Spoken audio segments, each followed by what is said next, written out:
বর্তমান সময়ে জনপ্রিয় রোমান্টিক জুটি ইয়াশ রোহান ও তানজিম সায়রা তটনি।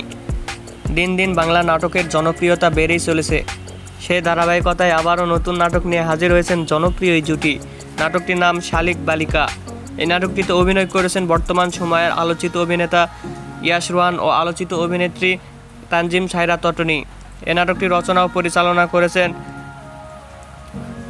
মোহাম্মদ মহিন। নাটকটি খুব শীঘ্রই সুলতান এন্টারটেইনমেন্টের ইউটিউব চ্যানেলে প্রকাশিত হবে। আপনারা দেখতে চাইলে অবশ্যই সুলতান এন্টারটেইনমেন্টের ইউটিউব চ্যানেলে চোখ রাখুন এবং নিয়মিত নতুন নতুন নাটকের আপডেট পেতে হলে অবশ্যই চ্যানেলটিকে সাবস্ক্রাইব করে রাখুন। পরবর্তী ভিডিওর জন্য অপেক্ষা করুন।